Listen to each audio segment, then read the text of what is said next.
wrapped up in so many lawsuits, it gives me anxiety just thinking about it. He's being sued by a bottling company for not providing enough product. He's facing a class action lawsuit for lying about what was in his product. And he's being sued by the Olympics for using their logo to promote his product. And at the same time, he's suing someone for using his promotional material. And he's suing YouTuber CoffeeZilla for exposing his crypto scam, where he scammed a bunch of his young audience members out of their money. That's 5 total lawsuits. This dude's legal team must be huge. Logan Paul and KSI may be facing a huge problem because of their energy drinks and hydration drinks. A lawsuit was filed in California by a woman named Elizabeth Castillo. She claimed that despite the representations on the warning that say, hey, this is a super healthy drink, that it's not. She claimed she had it independently tested and that it was claimed to be filled with man-made chemicals that cause cancer. This is a huge deal because Prime made $250 million in its first year of operation. So obviously Logan Paul, KSI, they don't want to claim that it's not healthy or that it's not good for you. This also comes on the heels of Congress saying that they're going to investigate Prime's energy drinks for having too much caffeine and being super unhealthy. So remains to be seen where this lawsuit's going to go, but would you drink Prime? Logan Paul just found out what happens when you build a billion-dollar brand on hype and nothing else. It started like a fantasy. He had the followers, the fame, the marketing machine. But when the smoke cleared, all that was left was lawsuits, dusty bottles, and a collapsing empire. Prime hydration isn't the future anymore, it's the fallout. But this next twist, game-changing. Prime was supposed to be Logan's big win, the redemption arc, the product that would prove he was more than a controversy magnet. With KSI by his side, they launched Prime like it was the second coming of Gatorade. The branding was loud, the colors brighter, and the bottle, always in someone's hand. But then everything changed. Kids were trading Prime like currency, stores couldn't keep it in stock, influencers were hoarding flavors like they were gold. And Logan, he looked unstoppable. But here's the thing about hype, it burns fast. And when it burns out, it leaves wreckage. This is where it all falls apart. What I wish I knew at 16. That NFT drama could land you in federal court by 2025. Instead of just viral videos, now it's all about lawsuits and legal fireworks. Let's break down the Logan Paul versus CoffeeZilla showdown. Here's the tea. Logan Paul, the YouTuber and boxer, is suing CoffeeZilla, a crypto investigator, for defamation. Why? CoffeeZilla called Paul's NFT game CryptoZoo, a scam in videos and tweets. Paul says those claims hurt his rep and business, big time. A Texas judge just ruled the case can go forward, saying CoffeeZilla's statements might actually be seen as facts, not just opinion. Disclaimers in the videos? Not clear enough, says the court. So what's next? The legal drama is heating up with no trial date yet. Who's right? Who's wrong? Only the court, and maybe public opinion, will decide. Stay tuned!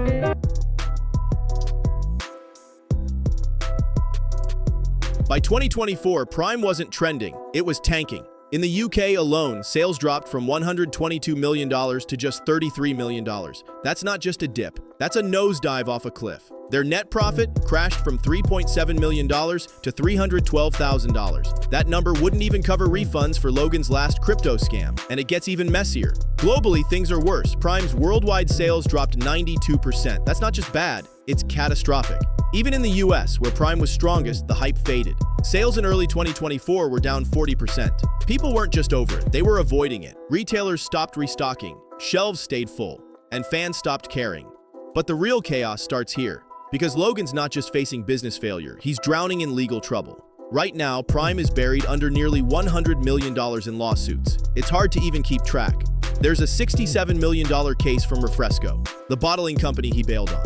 Another $13 million from a supplier he allegedly ghosted after taking ingredients. And this reminds me of why capitalism isn't even that great of a system for the rich people. Logan Paul's rich as hell, but he's constantly trying to scrape every last dollar he can out of his audience, whether through crypto scams or selling a new product. But then there's responsibility and anxiety with that. If you don't fulfill your obligations and produce enough product, which you need to make enough profit in order to do, then you're gonna go under. Or you're not gonna produce enough Prime for the bottling company Refresco and they're gonna sue you. Our whole economy is managed by greedy vultures who are also in competition with one another. And one capitalist is always ready and willing to swallow up another. But all Logan Paul can see is the money, the dollar, the paper. He wants to enter this world of the capitalists and be rich. But now he's drowning in lawsuits, scams, and anxiety. And then came the bombshell. Turns out Prime grape might contain toxic forever chemicals.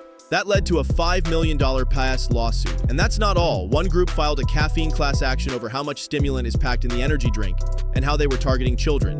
And yes, that's on top of another lawsuit claiming they lied about the actual caffeine amounts. It goes completely off the rails now. Oh, and let's not forget this one. Logan and KSI slapped Team USA logos all over Prime bottles without permission. So now the US Olympic Committee is suing too. The legal hits just keep coming, and Prime's total profit this year barely $400,000. That's pennies compared to what's at stake. Here's where the mask falls off, because Prime was never about hydration, it was about headlines.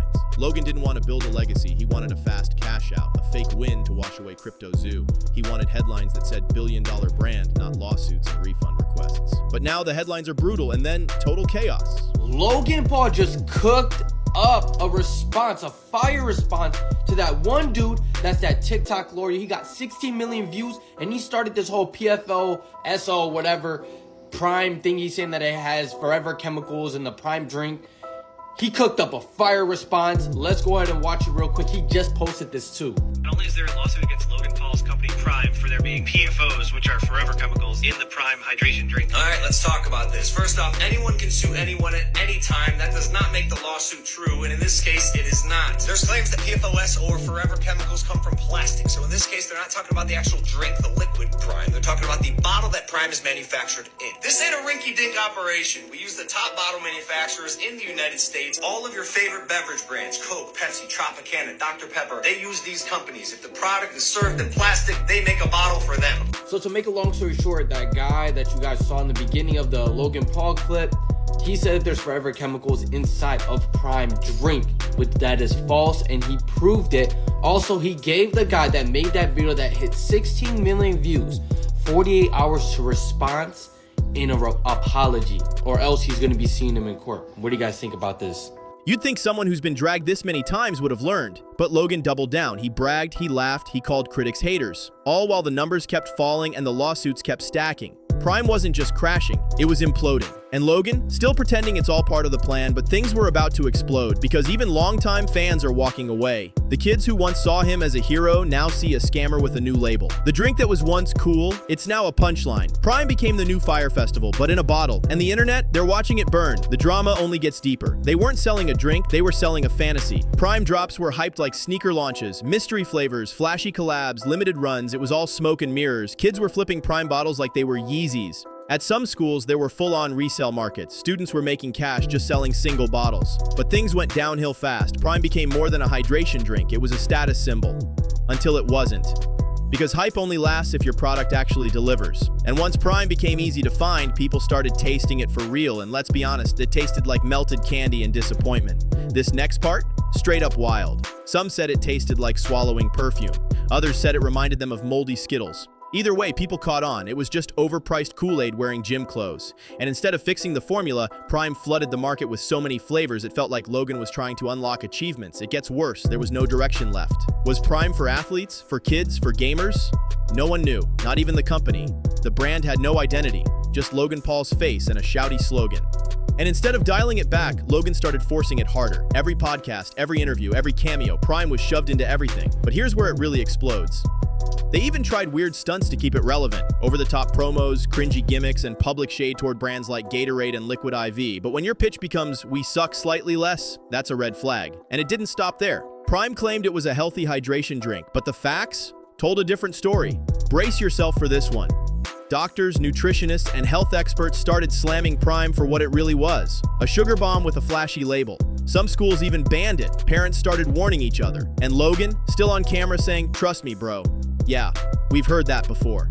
But the real chaos starts here. Under fire, Logan pulled out his last trick, damage control. He filmed walkthroughs in a lab wearing a clipboard and pretending he was running a pharmaceutical empire. Talked about FDA compliance like he was the CEO of GNC, but the public wasn't buying it. Here's where the truth hits hard. So as some of you know, and when I say some, I mean about 30 million, I did a video about a week ago talking about a class action lawsuit that was filed against Prime Hydration, which is partly owned by Logan Paul. And in that lawsuit, they alleged that there are forever chemicals, PFOS and PFAS, in the Prime Hydration drink. And that video got like over 16 million views. And then several days later, I think yesterday, Logan Paul did a video responding to me that got, I think he's got like 13 million views at this point. So as I've been reflecting and looking at the onslaught of comments that that I've gotten, that Logan's gotten, it honestly made me think that I think this might be a good lesson for all of us on social media, that sometimes it's okay to pause, it's okay to reevaluate things, and it's okay to check your position. That doesn't make you weak, that doesn't make you wrong. And the truth of the matter is that Logan Paul is a young, gritty entrepreneur. And I respect him because I know, just like he knows, when you're young and you do too well too quick, what happens is you get targets on your back. And in all seriousness, I respect Logan Paul. I think he's a fierce defender of his product. And guess what? It's going to play out in court. And if he's right, then Prime should and will prevail. And I look forward to having more dialogue about this issue. It's so easy to get wrapped up in the he said, she said, and then it gets painted as a black and white issue. But the truth of the matter is that I was reporting on a lawsuit that had been filed. I don't personally have any facts or any evidence that the lawsuit references. I was simply reporting on what the lawsuit alleged. But with that said, Logan, I'm sorry, brother. I am. But I ain't cutting my hair. Because by then, the lawsuits were already making headlines. The reputation damage? Done. People weren't swayed by a lab coat. They were asking real questions. And Logan? He tried to laugh it off on his podcast. He brushed over the lawsuit about forever chemicals, claimed it was no big deal, even joked about it, but that's just the beginning. According to the suit, Prime contains dangerous levels of chemicals people shouldn't be drinking in a lifetime. And instead of addressing it seriously, Logan turned it into content. He mocked it, shrugged it off. All while parents were panicking, schools were cracking down, and kids were getting sick. It turns darker from here. Let me know when you're ready for the next segment, where we go deeper into the pattern of deception, Logan's track record with CryptoZoo, and how Prime might be his final collapse. Logan tried to brush it off. On his podcast, he downplayed the lawsuit like it was nothing. He even made a TikTok to debunk the claims about toxic chemicals, but it was too late. The damage was already done. People believed it. And once a brand's reputation gets poisoned, no amount of electrolytes can clean that up. But this part left everyone stunned. Even after one claim got dismissed, Logan wouldn't let it go. He called it weak, said it was just people reaching for cash, accused them of chasing clout. He even promised not to settle because the claims were bull. But here's the thing, he said the same thing during CryptoZoo, and we all saw how that ended. Now here's where it gets insane, because while Prime crashes, Logan's other disaster, CryptoZoo, is back in the spotlight. That's the NFT game that promised passive income and innovation, but delivered nothing. People poured in over $6 million for animal breeding and digital returns, and they got screenshots. Nothing else. It spirals from here. When the truth came out, it wasn't Logan who stepped up, it was CoffeeZilla. He dropped the receipts, exposed the scam, and called out every shady deal behind it. Logan didn't apologize. He sued. Because in Logan's world, getting caught is worse than the scam itself. And then came the bombshell. The fallout from CryptoZoo wasn't just internet drama anymore. The FBI and SEC started circling. Logan tried to claim that CoffeeZilla had tricked the federal government into investigating him. He said it was all a deliberate lie, but here's the problem. Falsely accusing someone of misleading the feds is a serious charge. Like life-ruining serious. The real chaos starts here. So now Logan's stuck. Prime is tanking. CryptoZoo is under scrutiny. Lawsuits are raining down. And the empire he built off shortcuts and stunts? It's collapsing. Not because of bad luck, but because of bad choices. He didn't just fumble the bag, he lit it on fire. And that's when the tables turned. Prime was never built to last. It was hype in a bottle. Flashy branding, loud marketing, empty promises. But there was no foundation, no real product, just clout. And when the clout ran out, so did the customers. This is where it all falls apart. Now Logan's holding the final product of his hustle, a half-empty bottle of regret. Not because people turned on him, but because he gave them every reason to. Prime wasn't a business, it was a flex. Just like CryptoZoo. And these shortcuts? They always catch up. Here's where the truth hits hard. So the next time a flashy influencer holds up some neon-colored miracle and says trust the process, just remember, hype is temporary. But karma collects interest. And Logan Paul, he's paying up. There's no way back from this, and the world knows it now.